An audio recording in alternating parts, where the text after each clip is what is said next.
A pandemia de coronavírus revelou a crescente decadência do nosso modelo de desenvolvimento, baseado na exploração do trabalho e na destruição da natureza.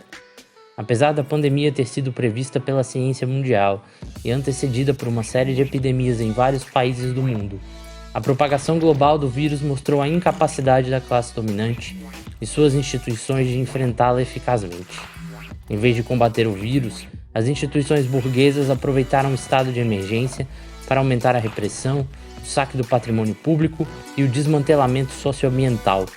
As guerras não cessaram, os gastos militares não pararam, nem a perseguição aos trabalhadores em todo o mundo. No Brasil, assistimos horrorizados aos despejos criminosos e violentos de sem terra e sem teto em meio à pandemia. Ao sul da fronteira dos Estados Unidos, a crise migratória só se agravou, assim como a violência policial contra os negros, outras minorias e qualquer forma de dissidência a esta realidade cáustica.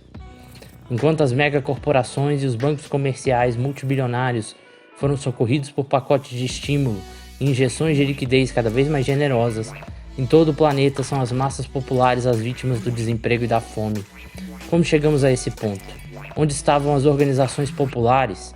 Como combater essa classe dominante mesquinha e improdutiva, com um mundo em que os trabalhadores já sofriam décadas de perdas sucessivas, mesmo antes da pandemia? O povo brasileiro não aceita e não pode aceitar mais esse destino cruelmente imposto, que nos embrutece a alma e tortura o corpo. É preciso revolucionar os campos e as cidades. Qualquer um que apresente uma solução nesse momento é um charlatão. Não existem soluções prontas, mas a classe trabalhadora tem uma longa história de luta, uma tradição de compreensão do funcionamento do sistema capitalista. Hoje, a comunidade acadêmica e científica global é hostil a esse pensamento, hostil às conclusões de Marx, Engels e Lenin, que, perseguidos enquanto vivos, têm agora seus escritos banidos e deturpados. Portanto, continuam sendo perseguidos mesmo depois de mortos. O patrão aliena do trabalhador o seu trabalho, mas também a sua consciência, seu direito à auto-organização independente e o seu direito à ciência. É importantíssimo, ao mesmo tempo, reafirmar o direito à organização e o combate concreto à perseguição política.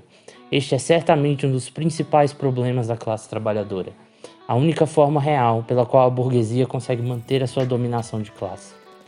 A ciência é a expressão mais elevada do espírito humano, que busca compreender as leis que regem o mundo material, desde os átomos invisíveis até as estrelas infinitas.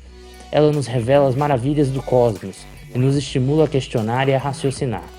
Ela se diferencia de todas as outras formas de conhecimento pela sua capacidade de verificar e explicar o funcionamento da natureza, de modo que possamos antecipar e até mesmo dominar, em certa medida, alguns fenômenos naturais.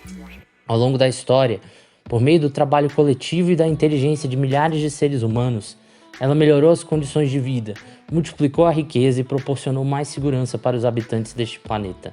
Ela nos permitiu superar as limitações impostas pela natureza e pela sociedade e ampliar as possibilidades de desenvolvimento humano. Nos deu as ferramentas para combater as doenças, para produzir mais alimentos, para explorar novos territórios, para nos comunicar à distância, para criar novas formas de arte e cultura. No entanto, esse instrumento valioso não pode ser usurpado por uma minoria sem compromisso com as massas populares, que são as verdadeiras criadoras do progresso científico e tecnológico.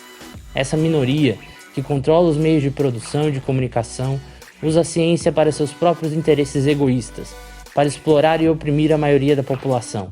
Ela se apropria dos resultados da ciência e os transforma em mercadorias, que são vendidas a preços exorbitantes ou mantidas em segredo. Ela manipula a ciência para justificar suas ideologias e suas guerras. Ela impede a ciência de cumprir seu papel social e humanitário. As invenções, que poupariam horas de trabalho e salvariam vidas, não podem mais ser aprisionadas, afastadas da maioria da população em nome do lucro de pequenos grupos monopolistas. É preciso libertar a ciência das garras do capitalismo e colocá-la a serviço do bem comum. É preciso democratizar a ciência, garantindo acesso à educação científica e a participação nas decisões sobre os rumos da pesquisa e da inovação. É preciso socializar a ciência, distribuindo seus benefícios entre todos os povos e respeitando o equilíbrio ecológico do planeta. Um exemplo da contradição entre o caráter público da ciência e sua exploração privada é o problema da escassez de antibióticos, um dos mais graves flagelos da humanidade no século XXI. Milhões de pessoas sofrem e morrem todos os anos por causa das infecções bacterianas que não podem ser tratadas com os medicamentos disponíveis. A resistência antimicrobiana, que é a capacidade das bactérias de se adaptarem e sobreviverem aos antibióticos, se espalha pelo mundo como uma praga, ameaçando a eficácia de todos os tratamentos médicos que dependem desses fármacos. A origem desse problema está na lógica perversa do capitalismo, que subordina a saúde pública aos interesses privados.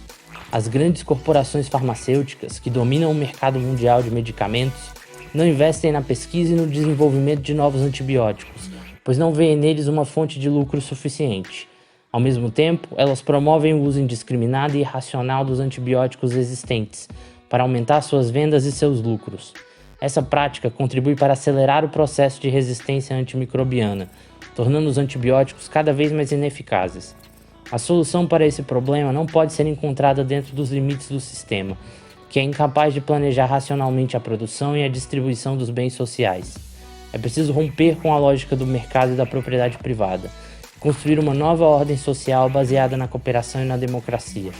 Somente assim será possível garantir o acesso universal e gratuito aos antibióticos e a outros medicamentos essenciais, bem como incentivar a pesquisa científica voltada para o bem comum e não para o lucro. Somente assim será possível salvar milhões de vidas e preservar a saúde da humanidade. A emancipação dos trabalhadores é hoje, cada dia mais, a última esperança da humanidade frente à barbárie capitalista. Contudo, a emancipação dos trabalhadores não pode ocorrer sem uma ciência dos trabalhadores, sem confrontar a teoria marxista. Uma ciência popular, feita pelo povo para servi-lo.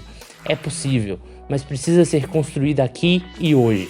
Assim como no passado, a ciência dos trabalhadores é condição necessária para sua emancipação. Como condição necessária, a ciência também precisa ser obra dos trabalhadores. Portanto, os trabalhadores devem se unir e se organizar para lutar contra o capitalismo e o imperialismo, que exploram o seu trabalho e a sua ciência. Devem se apropriar da ciência como uma ferramenta de emancipação e transformação social. Devem seguir o exemplo de Marx, Engels e Lenin, que desenvolveram uma teoria científica do socialismo, baseada na análise crítica da realidade histórica e material. Devem rejeitar as falsas soluções e os falsos líderes que tentam desviar a sua luta e cooptar as suas organizações. Devem construir uma ciência popular, democrática e revolucionária, que sirva os interesses do povo e não os interesses do patrão.